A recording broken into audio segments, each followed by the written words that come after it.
ఓం శ్రీమన్మహాగణాధిపతదేవతాభ్యో నమో నమః. ఓం శ్రీ మహాసరస్వత్యై నమో నమః.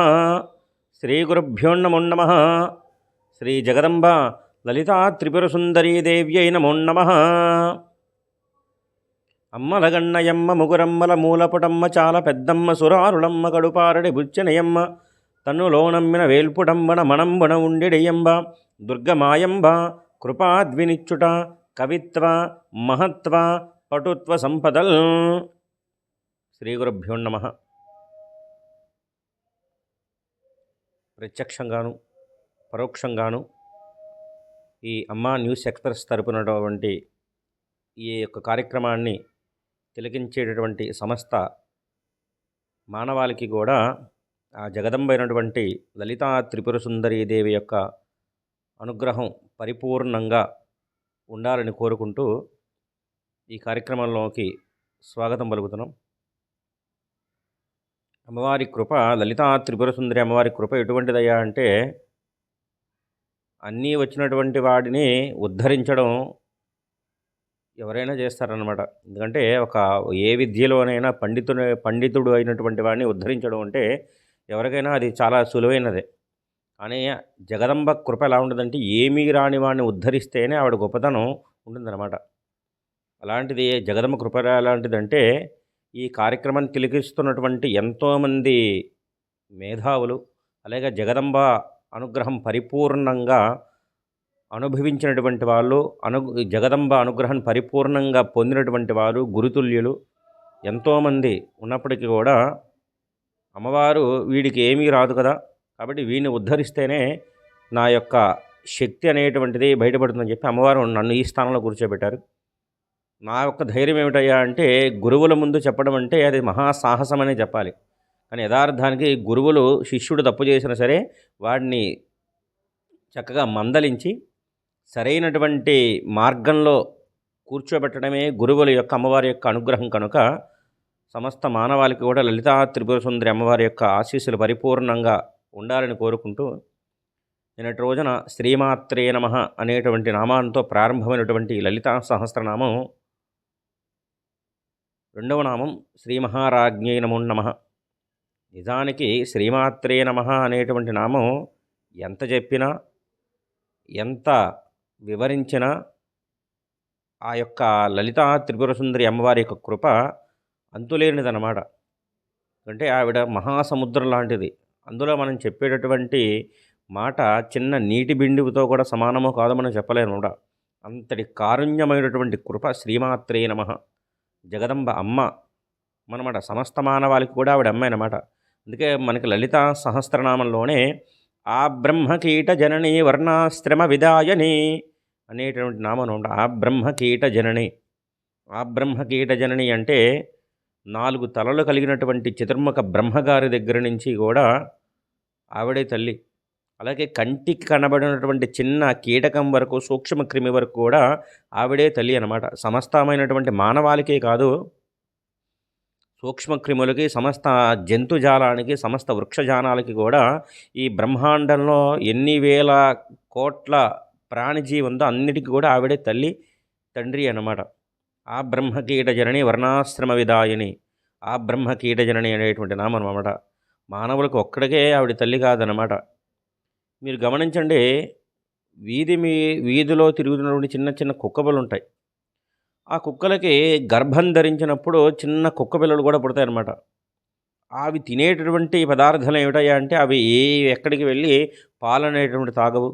మనం తినేటటువంటి పౌష్టికాహారం కూడా అవి తినవన్నమాట. కానీ అమ్మ మాతృత్వం ఎలాంటిదయ్యా అంటే ఆ చిన్న కుక్క పిల్లలో కూడా గర్భం ధరించిన తర్వాత పిల్లలు పుట్టారంటే ఆ జీవికి ఎక్కడి నుంచి వస్తాయో పాలు స్రవిస్తాయో అది సృష్టి రహస్యంలోని చాలా అత్యద్భుతమైనటువంటి ప్రక్రియ అన్నమాట. అలాగే కుక్క పిల్లలు ఏంటి, సమస్తమైన జంతుజాలం ఏంటి, అందరికీ కూడా ఆవిడ అన్నం పెట్టడం కోసం ఆవిడ పాల రూపంలో ఉంటుందన్నమాట జగదంబ. మనుష్యులు ఎక్కడికి కాదనమాట, కుక్కలకి కానీ జంతువులకు కానీ సమస్త జంతుజాలానికి కూడా ఆవిడ పాల రూపంలో ఉంటుందన్నమాట. పసిబిడ్డలకు మనం అప్పుడే తల్లి గర్భంలోంచి వచ్చిన తరువాత మనం అరిగేటటువంటి పదార్థం ఏదయ్యా ఉంటే అమ్మ స్తన్యమే అన్నమాట. అమ్మ పాలు మనకు తాగి ఉండకపోతే ఇంత పై స్థాయికి ఎదిగేవాళ్ళం కాదనమాట. మొట్టమొదటి పుట్టిన వెంటనే ఏ జంతువులాగానో ఏదన్నా మనం తినేటువంటి ఆహార పదార్థం అన్నం తినేస్తే మనకు అరగదు కనుక ఆ జగదంబే లలితా త్రిపుర సుందరి అమ్మవారే అమ్మ స్వరూపంలో ఉండి అమ్మ స్తన్యాన్ని మనకు అందిస్తుందన్నమాట. ఆ స్తన్యాన్ని తాగినటువంటి వారు గనుకనే మనం ఇంతటి పై స్థాయిలో ఉన్నా ఎంతటి ఎదిగినా సరే అమ్మ రుణాన్ని ఎవరో తీర్చుకోలేరన్నమాట. అందుకే ఎంత ఎదిగినా సరే అమ్మని మర్చిపోవడం అనేటువంటిది జరగకూడదనమాట. జగదంబ కూడా అదే లక్షణంతో ఉంటుంది. మనకి కన్న తల్లి ఎటువంటిదో ఆ జగదంబ కూడా అదే లక్షణాలతో ఉంటుందన్నమాట. మన అమ్మ ఒక అమ్మే. కానీ ఇంతమంది అమ్మలను కన్నటువంటి అమ్మనమాట. మన అమ్మగారికి కొద్దిగా సహనం. కానీ ఆవిడని కన్నటువంటి మన అమ్మమ్మ గారికి ఇంకా సహనం ఎక్కువ ఉంటుందన్నమాట. అలాగే ఆవిడని కన్నటువంటి తల్లికి ఎంత సహనమో, కానీ ఇన్ని కోటాను కోట్ల అమ్మలను కన్నటువంటి అమ్మకి ఎంత సహనము, ఎంత ప్రేమైకమూర్తి, ఎంత ఓపిక ఉండాలండి. అందుకని చాలామందికి ఉండేటువంటి అపోహ ఏమిటంటే అమ్మవారి ఆరాధన చాలా కష్టమండి. అమ్మవారు ఉగ్ర రూపంలో ఉంటారండి.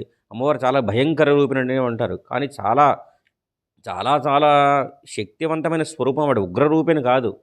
మనమ్మకే ఇంట్లో కోపం వస్తే మనం చేసే పనుల మీద ఏదో చేయకూడనటువంటి పని చేస్తాం. లేదా ఒక తప్పు మార్గంలో వెళ్తున్నాం. అమ్మమ్మ అందలిస్తే మన మంచికే తప్ప మన క్షేమానికి తప్ప మనల్ని ద్వేషిస్తుందని అర్థం కాదు కదండీ! అలాగే అమ్మవారు మన యందు ఉగ్రరూపంతో ఉంటే, అమ్మవారు మన మీద వచ్చేటటువంటి ఆపదల మీద ఆవిడ ఆగ్రహం అన్నమాట. ఒరేయ్! నా బిడ్డకి ఆపదొస్తుంది.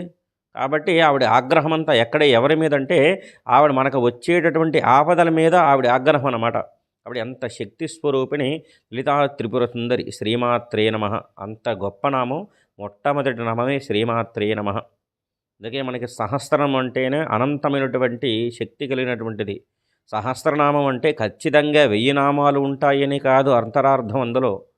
1000 నామాలు ఉంటాయని కాదు. ఎందుకంటే 1, 2, 3 నామాలు లెక్క పెట్టుకుని అందులో 1000 ఉండొచ్చు. దానికి ఎక్కువ ఉండొచ్చు, తక్కువ ఉండొచ్చు. సహస్రం అంటే అనంతం అన్నమాట. అమ్మ మీ యొక్క శక్తిని పొగడడానికి గానీ, ఊహించడానికి గానీ మాకు శక్తి సరిపోదు. అది అనంతమైనటువంటి మహాసముద్రం లాంటిది. కనుక మీ యొక్క శక్తిని మేము ఎక్కడ చెప్పగలుగుతాం తల్లి? కాబట్టి ఇంతవరకే మా ఓపిక, మా యొక్క నీ శక్తిని పొగడడానికి గానీ, ఊహించడానికి ఇంతవరకే మాకు ఓపిక ఉన్నది. అనంతమైనటువంటి శక్తి స్వరూపంలో ఉన్నటువంటి నువ్వు సహస్ర సహస్రాక్షి సహస్రపాద అన్నటువంటి నువ్వు మాకు ఊహకందినంత వరకు మేము చెప్పగలం. అంతే తప్ప నీ శక్తిని మేము పొగడగలమా? మీ శక్తిని మేము ఊహించగలమా తల్లి అని చెప్పడానికి సహస్రం అంటారు. అలాగే అష్టోత్తర నామాలు కూడా చెప్తారన్నమాట. ప్రతి భగవత్ స్వరూపానికి అష్టోత్తరము. అష్టోత్తరం అంటే 108 నామాలు. తర్వాత 108 సరిపోకపోతే సహస్రం చెప్తారన్నమాట. అష్టోత్తరానికి ఉన్నటువంటి 108 నామాల వెనుక అంతరార్థం ఏమిటయ్యా అంటే, మనకి హిందూ సంప్రదాయ ప్రకారం 27 నక్షత్రాలు చెప్తారు. అశ్విని, భరణి, కృత్తిక, రోహిణి అనేటువంటి 27 నక్షత్రాలు. ఏ జీవరాశి పుట్టినా సరే 27 నక్షత్రాలనే పుట్టాలన్నమాట. నా నక్షత్రం ఏదయ్యా అంటే, ఉదాహరణకు పుష్యమి నక్షత్రం అనుకోవచ్చు. అలాగే మీ నక్షత్రం ఏమిటయ్యా అంటే ఏదో ఒక అశ్వినియో భరణియో కావచ్చు. అలాగే మీ తల్లిదండ్రుల నక్షత్రాలు ఏమంటే ఏదో ఒక కృతికా నక్షత్రం ఏదో ఒకటి కావచ్చు.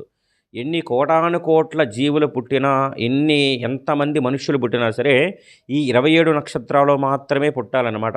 27 నక్షత్రాలు మాత్రమే. కనుక భగవంతుడి యొక్క దేవాలయానికి వెళ్ళి అష్టోత్తరం చేయండి అన్నారనుకోండి. అష్టోత్తరం చేయండి అన్నారంటే అందులో అంతరార్థం ఏంటంటే, నాకు ఏదో బంగారం కావాలి, ఆస్తులు కలగాలి, అంతస్తులు కలవాలి, ఇంకా ఇంకా భవంతులు కట్టించాలని కాదంత అంతరార్థాలు వెనుక.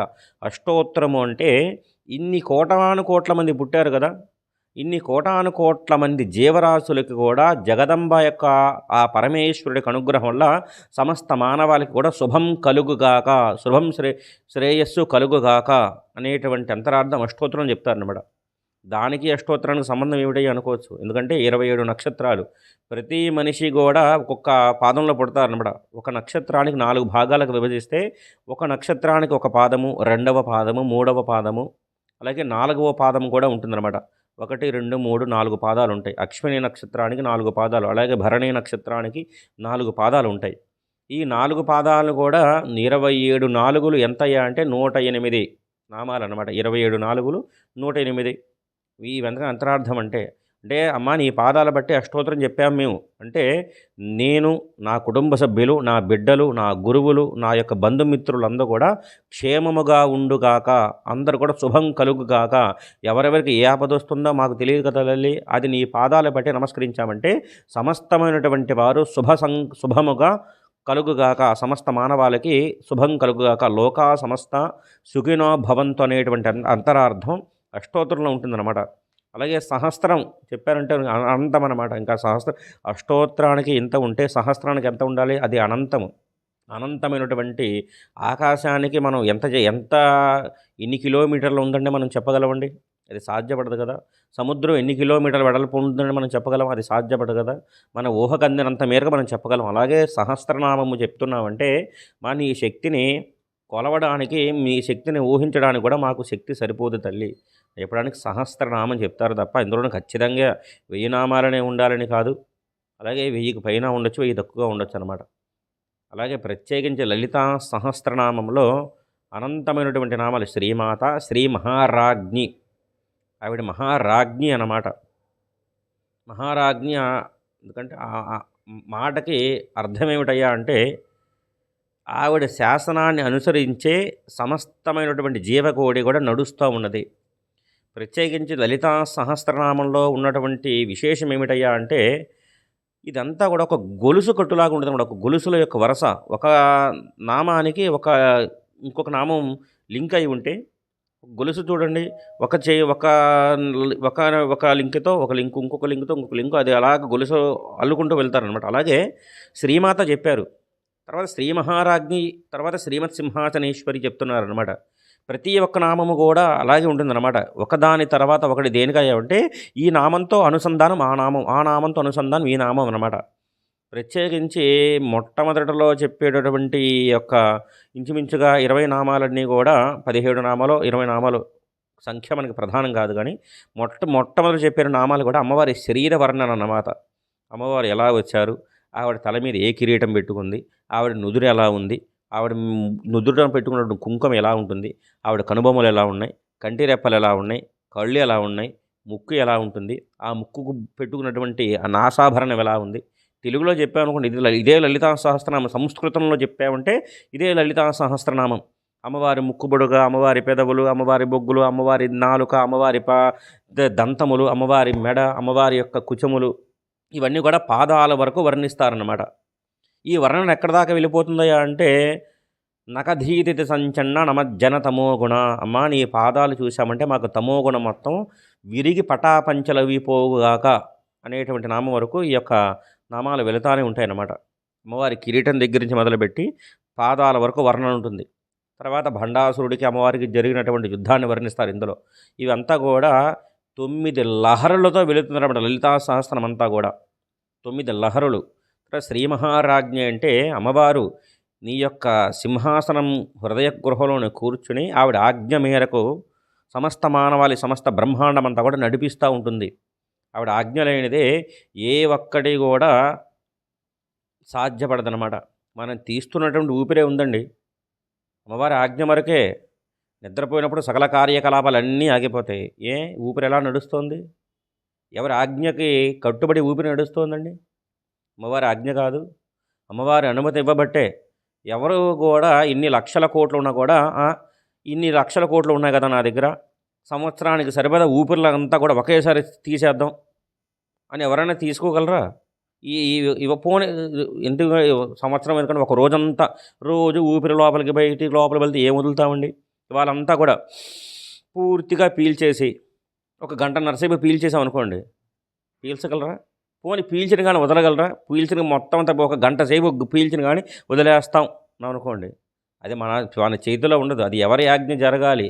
శ్రీ మహారాజ్ఞి ఆవిడ అనుమతి ఉంది కనుకే ఊపిరి లోపలికి వెళ్తుంది, బయటకు వస్తుంది మనకి ప్రమేయం లేకుండానే. నిద్రపోయినప్పుడు సకల కార్యకలాపాలు అన్నీ ఆగిపోయినా సరే ఊపిరి నడవటల్లా ఎవరి ఆజ్ఞ మేరకు? ఆవిడ ఆజ్ఞ మేరకే. చిన్నతనంలో నా తల్లి గర్భంలో ఉండగా ఇంత తండ్రి వీర్యంతో ఇంత దేహాన్ని పుట్టించింది. ఆ తల్లి గర్భంలో నుంచి పొదిగి వెదిగి వెదిగి ఎదిగి ఇంత దేహాన్ని చేసింది. ఎవరి ఆజ్ఞ వరకు? ఆవిడ ఆజ్ఞ మేరకే. నేను ఏనాడు కూడా ఒక ఆసుపత్రికి వెళ్ళి రక్తాన్ని నేను ఎక్కించుకోలేదు దేహంలో. అలాగే మాంసాన్ని నేను ఎక్కించుకున్న దేహంలో నేను తినేటువంటి ఆకుకూరల్లో, కూరగాయల్లోను, అన్నములోంచి ఇంత మాంసఖండం ఎవరు తయారు చేశారు? ఎవరి ఆజ్ఞ మేరకు? శ్రీ మహారాజ్ఞి ఆవిడ వెనకాల ఉండి నడిపిస్తోంది. నిద్రపోయినప్పుడు అన్నీ ఆగిపోతాయి. ఎలా నడుస్తోందండి ఇది? ఒకడు వచ్చి పొగిడినా మనకు తెలీదు, ఎవడొకడు తిట్టినా మనకు తెలీదు. కానీ ఊపిరి నడుస్తోందిగా. ఆవిడ ఈ సింహాసనంలోంచి ఒక్కసారి లేచి వెళ్ళిపోయిందనుకోండి, ఎవరు ఎంత ప్రేమానురాగాలు ఒలకపోసినటువంటి బంధుమిత్రులంతా గూడా ఒక పూట కూడా ఇంట్లో ఉంచుకోరనమాట. చెప్పులకు ఉండేటటువంటి విలువ గూడా ఈ దేహానికి ఉండదనమాట. ఆవిడ హృదయ గృహంలో ఉంది కనుక. ఆవిడని ఉన్నది అని చెప్పడానికి ఎంతరార్థం ఎక్కడాయంటే ఏదో ప్రపంచంలో ఉన్నటువంటి గ్రంథాలు ఏమి తిరగక్కర్లా. మీ చుట్టుపక్కల ఏ ఒక్క వస్తువుని మీరు గమనించినా సరే ఆవిడ అర్థమవుతుందనమాట. ఒక మంచినీళ్ళే ఉన్నాయి. ఎక్కడో నదీ జలంలో ఉన్నాయి. ఆ నది మంచినీళ్ళని చూడండి. నది ప్రవహిస్తూ వెళ్ళిపోతూ ఉండే ప్రవాహానికి మాత్రమే మంచి స్వచ్ఛత ఉంటుందన్నమాట. అదే ఒక నదిలో ఒక చెరువులో నీళ్ళు చూడండి, అలాగే కొంతకాలం ఉండిపోయాయనుకోండి. ఇంట్లో నీళ్ళే ఒక గిన్నెలో కొంతకాలం ఉండిపోయినాయి. కొంతకాలానికి అవి మురికి పట్టిపోవు. ఏమీ చేయకుండా అక్కడ ఉండిపోయినా సరే అవి కొంతకాలానికి చెడిపోతాయన్నమాట నీళ్ళనేవి గూడా. మంచినీళ్ళు కూడా అదే అనమాట. లోపల తీసుకున్నటువంటి నీటిని మన దేహానికి ఎంతవరకు అవసరమో అంతవరకు స్వీకరించి, తర్వాత జీర్ణమైనటువంటి నీటిని ఏ అవయవంగా వదిలిపెట్టాలో ఎవరి ఆజ్ఞ మేరకు జరుగుతోంది. ఆవిడ అనుగ్రహం ఒకసారి లోపించిందనుకోండి, కొన్ని సందర్భాల్లో వైద్యులు ఎంత కష్టపడినా సరే, ఆ యొక్క తీసుకున్నటువంటి జలం గనక బయటికి రాకపోతే ఎంత అవస్థ పడిపోతారో కొన్ని వ్యాధులు వస్తే. ఆవిడ అనుగ్రహం లోపించిపోతుందనమాట. ఆవిడ చెప్పినట్టు బ్రతకకుండా జీవనాన్ని గనక కొనసాగిస్తే ఆవిడ కొంతకాలానికి ఆవిడ శిక్ష వేస్తుందనమాట. ఎందుకంటే శ్రీ మహారాజ్ఞి ఓకే బానే ఉంది. కానీ శ్రీమత్ సింహాసనేశ్వరి ఆవిడ చూస్తానే ఉంటుందనమాట. మీరు గమనించండి, మనని నడిపించేటటువంటి ప్రభుత్వమే ఉంది. ప్రభుత్వం ఉందండి. ప్రభుత్వం పాఠశాలలు కట్టించింది ప్రభుత్వమే. వైద్యశాలలు కట్టించి, వైద్యాలయాలు కట్టింది, ఆసుపత్రులు కట్టింది ప్రభుత్వమే. ఎంతోమందికి లేని వాళ్ళకి కొన్ని సందర్భాల్లో సహాయం చేసి గుప్త నిధులు ఇచ్చేది ప్రభుత్వమే. ఉచిత బస్సు ప్రవేశపెట్టింది ప్రభుత్వమే. ఈ ప్రభుత్వమే సమస్తము చేస్తూ ఉండదు. కానీ కారాగారాలు కట్టించేది కూడా ప్రభుత్వమేనండి. కారాగారాలు కట్టించడానికి ప్రత్యేకించి ఏ సంస్థ రాదు, ప్రభుత్వమే ఉండాలక్కడ. ఎందుకంటే వాళ్ళు ప్రభుత్వం చెప్పినట్టు బ్రతకకుండా నువ్వు గనక జీవించినట్టే శిక్ష వేసేది కూడా ఆ ప్రభుత్వమే. అమ్మవారు అన్నీ ఇచ్చింది, అనుభవించు, చక్కగా సుఖాలన్నీ అనుభవించు, చక్కగా అన్నీ అనుభవించు సుఖాలన్నీ. సో ఇచ్చింది నువ్వు అనుభవించడానికి కదా. కానీ మితిమీరి ప్రవర్తించావా నువ్వు, నీకు శిక్ష వేయడానికి కూడా నేను ఉన్నానన్నమాట. శ్రీమత్ సింహాసనేశ్వరి నేను. నన్ను మించినటువంటి వారు ఎవరైనా ఉంటారో, నన్ను మించిన వాళ్ళు ఎవరో ఉండరు. నీలో హృదయ గృహంలో ఉన్నది నేనే. కాబట్టి శ్రీమాత్రే నమః నేనే, శ్రీమత్ సింహాసనేశ్వరి నేనే, శ్రీ మహారాజ్ఞి నేనే అనమాట. కాబట్టి నీలో మనం చూడండి, కొంతకాలం పాటు అన్నీ తింటూ ఉంటాం, విపరీతమైనటువంటి తీపి పదార్థాలు తినేస్తూ ఉంటాం. తీపి పదార్థాలు తింటూ ఉంటాం. కొంతకాలం తిన్నావు కదా నాయన, ఇక నుంచి నీకు కొంతకాలం వయసు మీద పడింది కనుక ఆ పదార్థాలు తినవద్దు. అవి కనుక ఇంకా తిన్నావు అనుకో, ఇంతవరకు నువ్వు తిన పదార్థమే నిన్ను తినేస్తుందన్నమాట. చక్కెర వ్యాధి వచ్చింది దేహంలో, అలాగే రక్తపోటు వచ్చింది దేహంలో. ఇంతకుముందు బాగా ఆవకాయ పచ్చడి పరిపూర్ణంగా తినేవాడివి. కొంతకాలం అనుభవించావు కదూ, ఇంకెంతకాలం అనుభవిస్తావు? నువ్వు తిన్నవంటే చాలు. ఇక నుంచి నీ తర్వాతి వారు తింటారు, వాళ్ళకి అవకాశం వదిలేసేయి. అనుభవించినంత వాళ్ళకు దేహంలో ఓపిక ఉన్నంతసేపు తినే పదార్థాలు తినాలి, ఆటలు ఆడాలి, అనుభవించే సుఖాలు అనుభవించాలి. కానీ రాను వయసు మీద పడే కొద్దీ కొంతకాలం వైరాగ్యవంతు కూడా జరగాలన్నమాట. అందుకే మన హిందూ సంప్రదాయ ప్రకారం పూజా మందిరం ఎప్పుడు కూడా ఈశాన్య భాగంలోనే పెడతారనమాట. ఈశాన్య భాగంలో ఎందుకు పెడతారు? అక్కడ ఎక్కువ వస్తువులు ఎందుకు ఉండకూడదు అంటారో తెలుసా అండి? ఈశాన్య భాగంలో తీసుకెళ్ళి ఒక పెద్ద గ్యాస్ బండ పెట్టండి అక్కడ, ఏదన్నా ఇంటికి అది ఉపద్రవం రాదు. పెద్ద రోకలు పెట్టండి, పెద్ద రోలు పెట్టండి, లక్ష్మీదేవి అక్కడి నుంచి వదిలి వెళ్ళిపోతుంది. కాదు అంతరార్థం వెనక. దీని వెనక అంతరార్థం ఏంటంటే, భగవంతుని గనక నువ్వు దగ్గరికి చేరుకోవాలంటే ఉన్న బరువు బాధ్యతలు కొంత తగ్గించుకోమని అంతరార్థం అన్నమాట. అక్కడే ఒక పోపుల డబ్బానే పెట్టారనుకోండి, పూజ చేసినంతసేపు కూడా నోటికి చేతికి అలవాటు కదండి ఇది. ఓం శ్రీమాత శ్రీ మహారాజ్ఞి శ్రీమత్ సింహాసనేశ్వరి చిదగ్నికుండ సంభూత దైవగారి సముద్యత.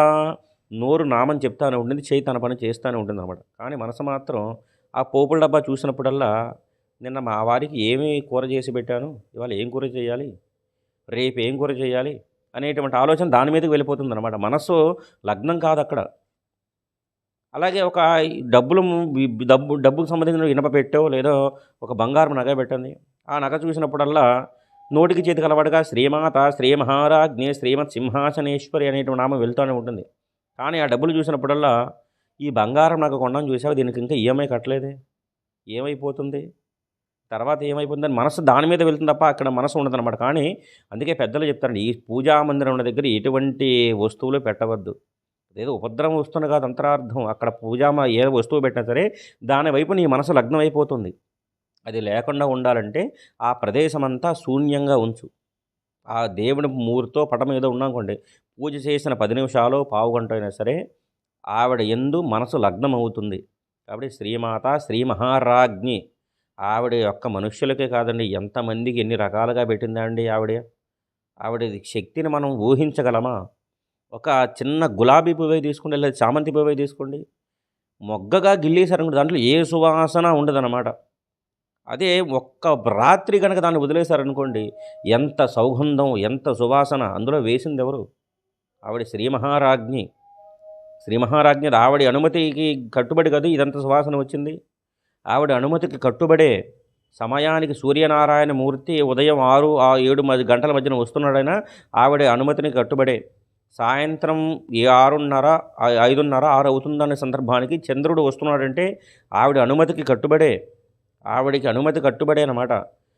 సముద్రాలు నదులన్నీ పొంగుతాయండి. నదులన్నీ కూడా వర్షం కురుస్తూ ఉంటే నదులన్నీ కూడా పొంగుతూనే ఉంటాయి. కానీ ఏనాడైనా సముద్రం పొంగినట్టు మనం చూసామా? ఏదో మహా పాపాలు ఎక్కువైపోతే తప్ప, దుర్మార్గులు ఎక్కువైపోతే తప్ప సునామీ రూపంలో పైకి వస్తుంది తప్ప సముద్రం పొంగిపోయింది, సముద్రం పెరిగిపోతోంది అని ఎవరైనా విన్నామా? ఆవిడ అనుమతికి కట్టుబడే ఆ సముద్రం తనకిచ్చినటువంటి చెలియలే కట్టని దాటి ముందుకు రాకుండా నిలబడుతోందనమాట. ఆవిడ అనుమతికి కట్టుబడే సమయానికి వర్షాలు వస్తున్నాయి. ఆవిడకి అనుమతికి కట్టుబడే మన శరీరంలో తిన్న అన్నం జీర్ణమవుతోంది. ఎవరు ఆవిడ? శ్రీమాత శ్రీ మహారాజ్ఞి. ఆవిడ ఉండబట్టే సమస్తము కూడా నడుస్తుందన్నమాట. ఇంకా ఆవిడ శక్తిని మనం ఎంతగా చెప్పగలమండి? అమ్మవారు ఉన్నది అని చెప్పడానికి పెద్ద గ్రంథాలు తిరగక్కర్లేదండి. మన చేతి గీతలు చూస్తే అర్థమైపోతుంది ఆవిడ ఎంత జ్ఞానైక మూర్తో. ఇన్ని కోటాను కోట్ల మంది ఉండొచ్చు బ్రహ్మాండం మొత్తం మీద.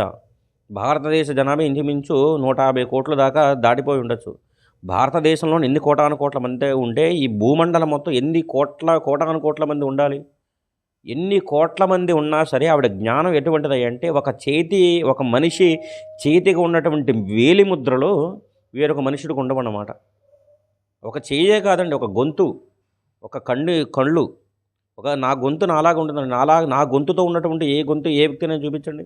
ఒకరికి మాత్రం గొంతు అనమాట. మనకి వేలి ముద్రలో తెలుస్తుంది. కానీ కంటిలో ఉండేటువంటి మనకి టెక్నాలజీ డెవలప్ అయ్యేంత కొద్దీ కూడా అమ్మవారి కృప అర్థమవుతుందన్నమాట.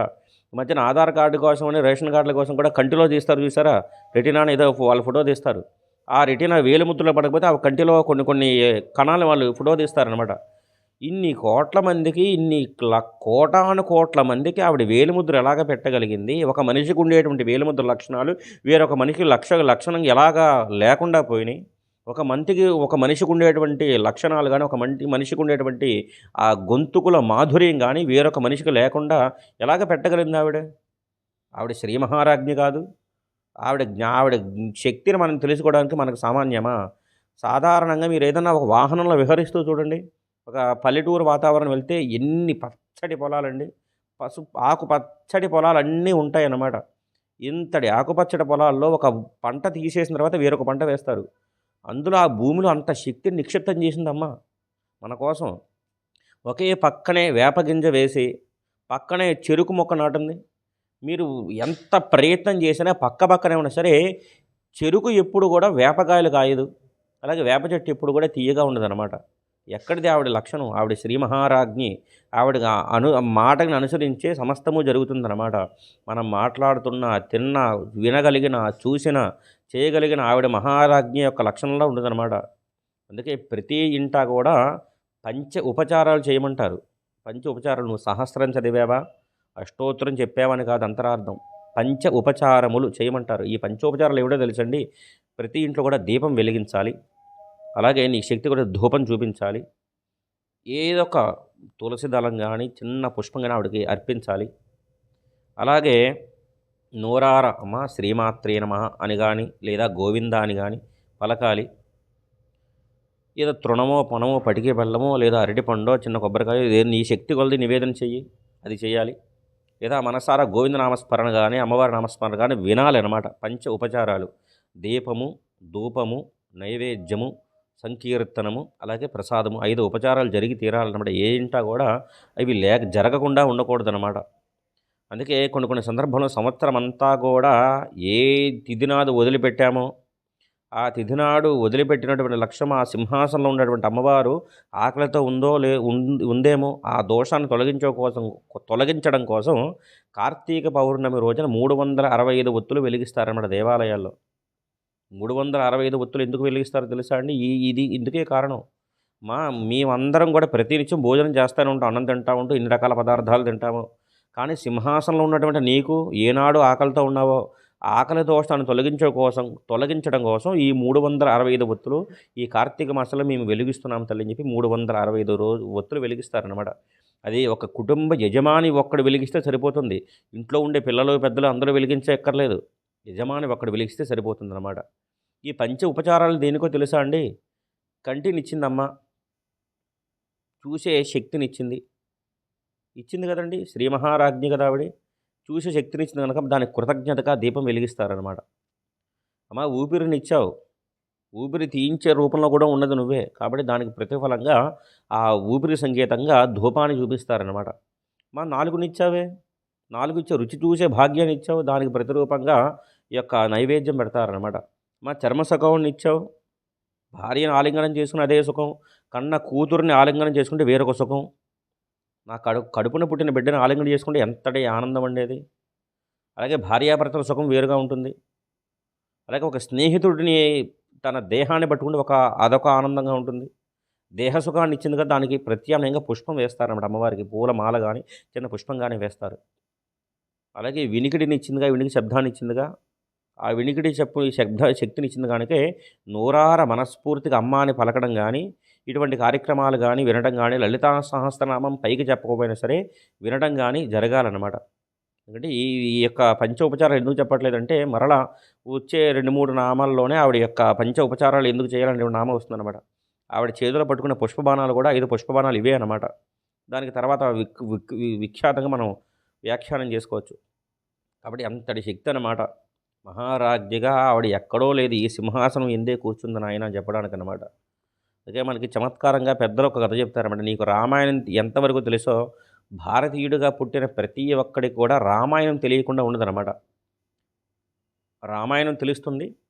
అలాగే చిన్న చమత్కారంగా చెప్పే ఒక చిన్న కథ ఉంటుందన్నమాట. అది ఏం కథో తెలుసా అండి? చెప్తే అందరూ ఆశ్చర్యపోతారు. రాజుగారి 7 చేపల కథ అంటారు. సరదాగా చెప్తారు పెద్దలు. స్కూల్లో గతంలో పాఠశాలలో చెప్పేవారు. అనగనగా రాజుగారికి 7 కొడుకులు, 7 కొడుకులు కూడా వేటకు వెళ్ళారు. వేటకు వెళ్ళి 7 చేపలు తెచ్చారు, చేపలు ఎండబెట్టారు. ఇక అది అందరికీ తెలిసిందే. తెలియదండి ఇందులో ఎంత వేదాంతం ఉందో తెలుసా? మన ఋషులు ఎంతటి గొప్ప దార్శనికులో తెలుసా? పసిపిల్లవాడే ఉన్నాడు. ఒరే గుడికి వెళ్ళరా అన్నాడు అనుకోండి. ఏమిటమ్మా అస్తమానం గుడి అంటావు అని చెప్తే వినడేమో అని చెప్పి, ఒరే గుడికి వెళ్తే ప్రసాదం పెడతారా అని చెప్పారు అనుకోండి. వాడు పిల్లవాడు ముందు వస్తాడనమాట. వాడిని ఆకర్షించడం కోసం ప్రసాదం అనేటువంటి వ్యామోహం వాడికి చూపించి గుడిలోకి రప్పిస్తారు. తర్వాత భగవంతుని చూపిస్తారు. తర్వాత ఆవిడ చుట్టూ తిరగమంటారు. వాడు ఎదిగే కొద్దీ చుట్టూ ఎందుకు తిరగాలి, ఆవిడ ఎవరు అనేటువంటి ఆలోచన వాళ్ళకు కల్పిస్తుందన్నమాట. శ్రీ మహారాజ్ఞి తత్వం అర్థం అవ్వడం కోసం పెద్దలు ఈ కథ చెప్తారనమాట. ఎందుకంటే మన భారతీయ సంప్రదాయంలో ఏ ఒక్క ఆట ఆడించినా, ఏ ఒక్క చిన్న కథ చెప్పినా సరే అందులో వేదాంత రహస్యాన్ని నిక్షిప్తం చేస్తారు తప్ప ఏ ఒక్క జ్ఞానబోధ లేకుండా ఏ ఒక్క చిన్న ఆట ఉండదు, చిన్న కథ ఉండదు. ఎందుకో తెలుసా అండి? మనకి గతంలో ఇప్పుడన్నీ ఎగిరిపోయిన వైకుంఠపాలి అనేటువంటి ఆట ఆడించేవారు. వైకుంఠపాలి ఆ ఆటలో మొట్టమొదటి గడి కోతితో ప్రారంభం అన్నమాట. మనం అంతా అంటే కదండి యథార్థాన్ని కోతి నుంచే వచ్చాం. ఎందుకంటే చాలామందికి కోతి లక్షణాలు ఉంటాయి. ఎంత చెప్పినా వాడు వినడు, నాతో సహా కూడా కోతి లక్షణాలు ఉంటాయి. కానీ వాడు జ్ఞానంలో ఎదగాలంటే కొన్ని కొన్ని గడులు దాటుకుంటూ వెళ్ళాలి. ఆ నిచ్చెనల పేర్లు చూడండి. జ్ఞానం అనేటువంటి నిచ్చెన ఉంటుంది, వైరాగ్యం అనే నిచ్చెన ఉంటుంది, అలాగే తపస్సు అనే నిచ్చెన ఉంటుంది. ఈ నిచ్చెనల అంతరార్థం అంటే నువ్వు జ్ఞానంతో ఉన్నావా వైకుంఠానికి వెళ్తావు, అలాగే తపస్సు చేసావా సత్యలోకానికి వెళ్తావు, అలాగే నీకు వైరాగ్యం ఉందా అలాగే కైలాసానికి వెళ్తావు. నీ జ్ఞానము కైలాసము, అలాగే తపస్సు సత్యలోకము, వైరాగ్యము వైకుంఠం అనేటువంటి నిచ్చెనలు ఉంటాయి. ఆ పాముల పేర్లు చూడండి, గమనించారా? కర్కోటకుడు, అరుకాసుడు, అలాగే అహంకారుడు. అహంకారమైన సర్పం, పెద్ద సర్పం ఉంటుందన్నమాట. నువ్వు ఎంత పై తారాస్థాయికి వెళ్ళు, అహంకారం ఉందా అక్కడి నుంచి కిందకి పడిపోతావు అనమాట. పరమపద సోపాన పడం దాకా వెళ్ళు నువ్వు. పుణ్యాలు చేస్తూ చేస్తూ చేస్తూ చేస్తూ చేస్తూ వెళ్ళు. కానీ అహంకారం కనుక వదిలిపెట్టలేదనుకో, పై స్థాయి నుంచి కింద స్థాయి దాకా పడిపోతావు నువ్వు. నేను చెప్పడానికి పరమపద సోపాన పడం వైకుంఠ పాలి ఆడించేవారు మన పెద్దలు. అలాగే పెద్దలు చెప్పేటటువంటి విచిత్రమైన కథలు ఏమిటంటే ఈ ఏడు చేపల కథ కూడా ఉంటుందన్నమాట. సరదాగా చమత్కారంగా చెప్పుకుందాం. ఈ ఋషులు ఎవరు చెప్పారో మనకు తెలియదు, కానీ ఏడు చేపలకి వెనక అంతరార్థం ఏంటయ్యా అంటే, అనగనగా రాజుగారు, బాగానే ఉంది. రాజుగారికి 7 కొడుకులు, బాగానే ఉందండి. 7 కూడా వేటకి వెళ్ళారు, ఇది సహజమే. కథ అంతరార్థం కావాలంటే అందులో ఏదో ఒక చిన్న మెలిక పెడతారనమాట. 7 కొడుకులు కూడా వేటకి వెళ్ళి చేపలు తెచ్చారట. చేపలు ఎవరైనా తెస్తారండి? రాజుగారి కొడుకులు, పైగా క్షత్రియుల వాళ్ళు, మహా శక్తి సామర్థ్యాలు కలిగినటువంటి వాళ్ళు.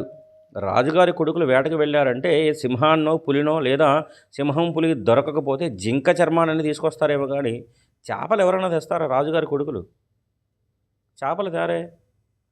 ఈ కథ అర్థం కావాలంటే పైగా 7 కొడుకులు కూడా వెళ్ళి 7 చేపలు తెచ్చారట. ఇదొక విచిత్రం. ఒక్కొక్కటికి ఒక్క చేప దొరికింది. అందులో 8, 10, 11 పెట్టచ్చుగా, 7 చేపలు ఎందుకు పెడతారు? అందులో వెనక అంతరార్థం ఏమిటో తెలుసా అండి? 7 చేపలు ఏమిటో తెలుసా? ఆ 7 చేపలే కూడా 7 చేపలను కూడా ఎండబెట్టారట. విచిత్రం. రాజుగారి కొడుకులకి ఏం కర్మ అండి చేపలు ఎండబెట్టుకోవటము? ఆ 7 చేపలు ఏంటో తెలుసా? కామ, క్రోధ, లోభ, మోహ, మద, మాత్సర్యములు. 6 చేపలు ఎండిపోయినాయి అందులో. 6 చేపలు ఎండినాయి కదండి. అందులో 7వ చేప ఉంది. 7 చేపలు ఇచ్చినా 6 చేపలు ఎండి, 7వ చేప ఎండలేదు అందులో. 7 చేపలు ఎందుకు ఎండలేదంటే, మనం గురువుల మాట విన్న కొద్దీ, అమ్మవారి అనుగ్రహం ఉన్న కొద్దీ, కొన్ని జ్ఞాన వైరాగ్యాలు వచ్చిన కొద్దీ ఈ 6 పోతాయి అన్నమాట. కోరికలు తగ్గిపోతాయి, క్రోధం తగ్గిపోతుంది, అలాగే కామ, క్రోధ, లోభం, ఇంకా అది తిరగాలి ఇటు తిరగాలి, అది సంపాదించాలి ఇది సంపాదించాలి, అన్నీ తగ్గిపోతాయి. లోభాలు తగ్గిపోతాయి. మోహం, ఇంకా ఏ వస్తువు మీద వ్యామోహం ఉంటుంది అది తగ్గిపోతుంది. మదం, ఇంకా నా అంతటివాణ్ణి నేను అనేటువంటి మదం కూడా తగ్గిపోతుంది అమ్మవారి అనుగ్రహం వల్ల, గురువుల మాటలు వినడం ద్వారా. మాత్సర్యం కూడా తగ్గిపోతుంది. ఇంతవరకు అందరూ కావాలనుకునే వాళ్ళని ఇప్పుడు ఏకాంతంగా ప్రశాంతంగా ఉండాలని కోరుకుంటున్నా. ఇంకా ప్రశాంతంగా ఉండాలని కోరుకుంటున్నామే మనం. ఇవి 6 కూడా పోగొట్టుకోవచ్చు, సహజమే, గురువుల యొక్క అనుగ్రహంతో. కానీ 7వ చేప ఉంది, అది మనస్సు అన్నమాట. మనిషి బ్రతుకున్నంతకాలం మనస్సు చావనే చావదనమాట.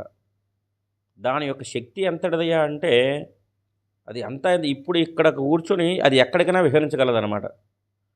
మనస్సుకుండే శక్తి మొబైల్కి ఉండదనమాట యథార్థానికి. ఇప్పుడు చూడండి, ఈ మొబైల్లోనే మన దగ్గర ఉండేటువంటి మొబైల్ని తీసుకుని ఒక నెంబరు డైల్ చేసి ఎక్కడికో లండన్లోను యూఎస్లో వాళ్ళకి ఫోన్ చేస్తాం అనుకోండి, ఒక్క నిమిషంలో వెళ్ళిపోతుందన్నమాట అది కాల్. దానికి 100 రెట్లు వేగవంతంగా ఉండేటువంటి ఈ మనస్సు అనమాట. ఈ మనస్సు చావదనమాట యథార్థానికి. అది కూడా నశించిపోయిందనుకోండి, మహానుభావులు జగద్గురువులు ఆ స్థాయి వచ్చేసినమాట. ఆదిశంకర భగవత్పాదుల స్థాయి, వివేకానందుడి స్థాయి, రామకృష్ణ పరమహంస స్థాయి, అలాగే రమణ మహర్షి స్థాయి వచ్చేస్తుందన్నమాట. వాళ్ళ మనస్సు కూడా ఉండదన్నమాట యథార్థానికి. ఆ మనస్సు అనేటువంటిది ఎండదనమాట. దాన్ని ఎండబెట్టడానికి చేప ఎందుకు నువ్వు ఎండలేదంటే పెద్దలు చెప్పారన్నమాట. ఆ గడ్డి అడ్డంగా ఉందన్నమాట. గడ్డి అంటే ఇక్కడ అజ్ఞానం అన్నమాట. అజ్ఞానం అక్కడ ఉంది కనుక ఆ గడ్డి నువ్వు తొలగిపో అని పోతే అది పోతుంది. ఆ గడ్డి దానికి ఏమైనా చేతులా కాళ్ళ ప్రాణమా, అది పోదన్నమాట. కాబట్టి గడ్డి పోలేదు, గడ్డి అడ్డంగా ఉందని చెప్పి ఈ చేప చెప్పిందనమాట. గడ్డి నువ్వెందుకు పోలేదని చెప్పి దాన్ని అడిగారు. అజ్ఞానం నువ్వెందుకు పోలేదంటే, నేను ఎలా పోతానయ్యా, జ్ఞానబోధ లేకుండా అజ్ఞానం ఎలా పోతుంది నాకు?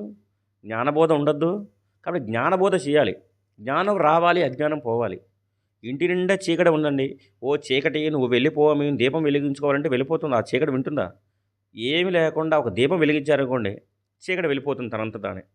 అలాగే అజ్ఞానం ఉంది, జ్ఞానం రావాలి. ఎలా వస్తుంది జ్ఞానం?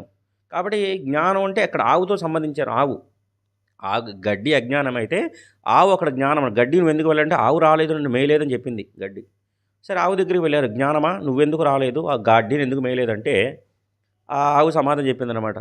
ఏమయ్యా, ఆవు నన్ను వదలంటే ఆ గోపాల బాలు నన్ను వదలలేదయ్యా, నన్ను కట్టేశాడు వాడు. నన్ను కట్టేస్తే నన్ను కట్టేసి నేను ఎలా రాను అని చెప్పిందనమాట. జ్ఞానం ఎవరి కాలం వచ్చేస్తుందండి. నేనే ఉన్నాను, నాకు జ్ఞానం ఇలా తపస్సు చేస్తే వచ్చేస్తుంది, ఇలా కళ్ళు మూసుకుంటే వచ్చేస్తుందా? అది గురువుల బోధ. గురువులు ఉంటేనే జ్ఞానం రావాలి. అక్కడ గొల్ల పిల్లవాడు ఎవరో తెలుసా? ప్రపంచం మొత్తానికి జ్ఞానబోధ చేసినవాడు గొల్లవాడు శ్రీకృష్ణ పరమాత్మ అక్కడ. కృష్ణం వందే జగద్గురు మహానుభావుడు. భగవద్గీత చెప్పింది ఆయనే. అక్కడ గొల్ల పిల్లవాడు కృష్ణ పరమాత్మ. ఆయన జ్ఞానబోధ చేస్తే తప్ప ఈ అజ్ఞానం పోదు. సరే ఈ గురువుల గారిని కూడా అడిగారు. ఏమయ్యా పరమాత్మ, గురువుగారు, ఏ గురువైనా సరే మీరు జ్ఞానబోధ చేయొచ్చుగా అని అడిగారనమాట. అడిగేసరికి గురువుగారు కూడా, నాయన నా చేతులు ఏమీ లేదు, నన్ను నడిపించే శక్తి కూడా ఉంది. ఎవరో తెలుసా? శ్రీమాత, శ్రీ మహారాజ్ఞి ఆవిడే. నా ఆవిడ అనుమతి లేనిదే ఏది సాధ్యపడదు. ఆ పిల్లవాడు చెప్పాడు అక్కడ, నన్నేం చేయమంటే అమ్మ అన్నం అన్నం పెట్టలేదురా నాయన అని చెప్పాడు వాడు. ఆ పిల్లవాడు కృష్ణుడు. అమ్మవారి అనుమతి జరగలేదు అక్కడ. అమ్మవారి శ్రీ మహారాజ్ఞకు అనుమతి జరగలేదు. ఎవరికైనా వెళ్ళి గురువులు మన ఇంటికి వచ్చారనేది సామాన్యంగా రాదు. అమ్మవారి అనుమతి ఆజ్ఞ ఉంటే తప్ప వాళ్ళు మన గృహంలో అడుగు పెడతాం కూడా సాధ్యపడదండి. అది 100కి 100 పాళ్ళు నిజం అన్నమాట. మన ఇంటికి ఎవరైనా మహానుభావుడు వచ్చారంటే జగదంబ పంపించింది వారిని. సామాన్యంగా ఎవ్వరు కూడా, మీరు కొంతమంది గురువులు చూడండి, ఎంతమంది ఎన్ని కోటాను కోట్లు ఇచ్చి మా ఇంట్లో అడుగు పెట్టమని సరే వాళ్ళు అడుగు పెట్టరు. ఎందుకంటే అనుమతి రానిదే వాడు అడుగు పెట్టడం కూడా సాధ్యపడదు. వాళ్ళు అడుగు పెట్టారా నీ జన్మ ధరించినట్టే అనమాట. అలాగే ఆ యొక్క గురువుగారిని అడిగారు కృష్ణ పరమాత్మని. అమ్మ అనుమతి కాలేదు. అమ్మవారి వీళ్ళందరూ ఋషులందరూ కూడా సాహసం చేసి ఈ కథలో అమ్మవారిని అడిగేశారనమాట. ఏమమ్మా నువ్వు ఆయనకి చెప్పొచ్చు కదా, కృష్ణుడు గురువుగారు చెప్పచ్చు జ్ఞానబోధ చేసేవారంటే, నన్నేం చేయమంటారో నాయన, పసిపిల్లవాడు ఇక్కడ ఉయ్యాల పడుకుని ఏడుస్తున్నాడు, వాడు వాడినే చూడనా, వీడు కొద్దిగా ఎదిగినవాడు, కొద్దిగా సేపు ఆగగలడు, వీడు ఉయ్యాల్లో పడుకోబెట్టినవాడు పసిపిల్లవాడు, వీడిని ముందుగా నేను అనుగ్రహించాలి, వీడి ముందు ఆ పాలు పట్టాలి. వీడి పిల్లవాడిని ఏడుస్తున్నాడు, ఈ పిల్లవాడు ఏడుస్తున్నాడు. ఇది ఎక్కడ జరిగింది? ఇది యథార్థంగా జరిగిన సంఘటన ఇది చెప్పారన్నమాట. ఎందుకంటే జ్ఞానంతో రామకృష్ణ పరమహంస ఈ దేహంతో ఉండలేక నన్ను తీసుకుపోతే ఎంతకాలం తల్లి ఈ భక్తుల యొక్క కోరికలు తీర్చడం, ఎంతకాలం ఈ దేహంతో ఉండను, నాకు వద్దు తల్లి, ఈ దేహం వద్దు తల్లి, వెంటనే తీసుకెళ్ళిపోతల్లి అని చెప్పి మొరపెట్టుకున్నారు ఆయన. మొరపెట్టుకున్నంత మాత్రం చేతనే ఆవిడ ఉత్తర క్షణం ఆయన్ని అనుగ్రహించవలసి వచ్చిందనమాట. మీరు గమనించండి, చరిత్ర కనుక మీరు పరిశీలిస్తే రామకృష్ణ పరమహంస బ్రతికున్నంతకాలం షిరిడీ సాయిబాబా గారి యొక్క వెలుగులోకి రాలేదన్నమాట. బాబా గారు ఏ 3 రోజుల్లో అయితే దేహాన్ని వదిలిపెట్టి ఒక 3 రోజులు దేహాన్ని వదిలిపెట్టి వెళ్ళారో, అదే 3 రోజుల్లో రామకృష్ణ పరమహంస దేహాన్ని వదిలిపెట్టేశారు. మీరు చరిత్ర తెలిసిన వాళ్ళైతే గమనించండి, సద్గురు సాయిబాబా గారు ఏ 3 రోజులైతే జ్ఞాన సమాధి అయ్యారో అదే 3 రోజుల్లో రామకృష్ణ పరమహంస దేహాన్ని వదిలిపెట్టేశారు. 3 రోజుల తర్వాత బాబాగారు మేలుకొని ఉన్నారనమాట. మేలుకొని, బాబా ఎందుకు మళ్ళీ మీరు మేలుకొని దేహాన్ని వదిలి ఈ 3 రోజులు ఎక్కడ విహరించారు అంటే ఆయన అప్పుడు సమాధానం చెప్పలేదు. ఎందుకో తెలుసా అండి, అక్కడ జరిగినటువంటి వృత్తాంతం అంటే ఈయన బాబాగారి జ్ఞానసిద్ధి ఇంకా పక్వానికి రావాల్సినటువంటి స్థితి ఉంది. కానీ అక్కడ రామకృష్ణ పరమహంస దేహంతో ఉండలేక ఆయన పరిపూర్ణ పక్వానికి వచ్చేసి దేహాన్ని వదిలిపెట్టే స్థితికి వచ్చేసారనమాట ఆయన. నాకు వద్దు తల్లి, నన్ను నీలో కలిపేసుకునేటువంటి స్థితి వచ్చేసినాను ఇక. అదే ఉయ్యాల్లో పడుకోబెట్టినటువంటి బిడ్డ రామకృష్ణ పరమహంస అయితే ఆకలి వేసి బాధపడేవాడు ఈ యొక్క గొల్లపిల్లవాడుగా మళ్ళీ రూపాంతరం చెందుతున్నాడు. ఆఖరికి కథంతా చుట్టూ తిరిగి జ్ఞానము, అజ్ఞానము, కృష్ణుడు, లలిత త్రిపుర సుందరి అమ్మవారు, రామకృష్ణ పరమహంస, సద్గురు సాయిబాబా గారు ఇది మన దగ్గరికి వచ్చేస్తుంది అనమాట. ఇదే మనకు అన్వయం చేసుకోండి. ఎరా పిల్లవాడు ఎందుకు ఏడ్చావు అనుకోండి, చీమ కుట్టిందన్నాడు వాడు. చీమ ఎందుకు కుట్టావంటే, మరి నా బంగారపు పుట్టలో వేలు పెడితే నేను కుట్టనా అని చెప్పింది అన్నమాట చీమ. చీమని అడిగారనమాట. ఆ చీమ పుట్టలో వేలు పెడతాడని ఏమిటో తెలుసా అండి, సంసార బాధ్యతలో నెత్తిని వేసుకోవడం అనమాట. నిజంగా చక్కగా వివాహం కానంత వరకు బాగానే ఉండేది. ఇప్పుడు వివాహం చేసుకున్నావు కదా, సమయానికి అయ్యేసరికి ఒక నెల తిరిగేసరికల్లా కరెంటు బిల్లు అని, గ్యాస్ బిల్లు అని, టీవీ రెంట్ అని, ఇన్ని సరుకులని ఇన్ని మీద పడతాయి కదా. ఇన్ని మీద పడినా సరే ఎక్కడైనా మీరు బంగారపు పుట్ట చూశారండి? బంగారపు చీమల పుట్ట అది ఉండదన్నమాట. గురువుల యొక్క అనుగ్రహము, జగన్మాత అనుగ్రహం ఉంటే అన్ని మట్టి పుట్టల్లోంచి కూడా నేను బంగారపు పుట్టగా పై స్థాయికి నిన్ను తీసుకెళ్ళగలిగే స్థితి జగన్మాతకి ఒక్కదే ఉందన్నమాట. ఆవిడ శ్రీ మహారాజ్ఞి. నిన్ను ఆ బంగారపు పుట్టలోంచి మట్టి పుట్టలోంచి నేను బంగారానికి పైకి తీస్తారని ఆయన, పైకి నిన్ను రక్షింపజేస్తాను, నేను పైకి ఎదుగుదల చేస్తాను. నేను మట్టి పుట్టలే ఉంటాయి, కానీ మట్టిలోంచే బంగారంలాగా నువ్వు పైకి స్థాయికి ఎదగగలవు అని చెప్పాడు. ఈ 7 కథల చేపల అంతరార్థం అన్నమాట. అంతటి జ్ఞానైక మూర్తి, అంతటి జ్ఞానస్వరూపిణి లలితా త్రిపుర సుందరి అమ్మవారు అన్నమాట. అమ్మవారి గురించి ఎంత చెప్తే, ఎంత విన్నా, ఎంత చెప్పినా తరివి తీరనటువంటి మాట శ్రీమాత. ఇప్పుడు శ్రీ మహారాజ్ఞి ఆవిడ అనుమతి ఉండబట్టే ఇంత చెప్పగలిగిన, ఇంత వినగలిగిన. ఆవిడే శ్రీమత్ సింహాసనేశ్వరి. కాబట్టి వాటి రోజున శ్రీ మహారాజ్ఞి అనేటువంటి నామంతో ముగిస్తూ రేపటి రోజున శ్రీమత్ సింహాసనేశ్వరి అనేటువంటి నామంతో మనం మరలా ప్రారంభిద్దాం. శ్రీ గురుభ్యో నమః.